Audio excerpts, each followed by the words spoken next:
साथी हो मैले चाहिँ आज चिल्ला बनाएर खाएको छु। यो चाहिँ बेसनको हो। यसले चाहिँ जिङ्क, फाइबर र प्रोटिनको मात्रा बढाउँछ है। यसले मोटापा पनि हुनु दिँदैन नि। तपाईहरु पनि ट्राई गरेर हेर्नुहोस्। राति राति यही खानुहोस् है। राति हल्का भोजन खानु भन्छ नि हैन। अन्त यस्तै चिल्ला बनाएर खानु है। यो चाहिँ बेसनको बनाउनु पनि सजिलो छ।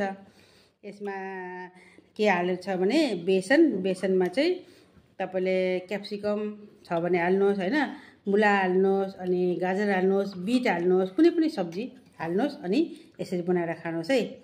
तपाईको पेट बाहिर निस्केको छ भने त्यो भित्र पस्छ। डेली खाने गर्नुहोस् त। राति चाहिँ यति भात नखाउँ है, मासु नखाउँ, रोटी नखाउँ, यो चिल्ला बनाएर खानुहोस्। तपाईहरुको बुढी भित्र पस्छ। यो चिल्ला बेसनको यो चाहिँ ल अब म सुरु गरेको है साथीहरु। आजको डिनर चाहिँ मेरो यही हो है। Bye bye.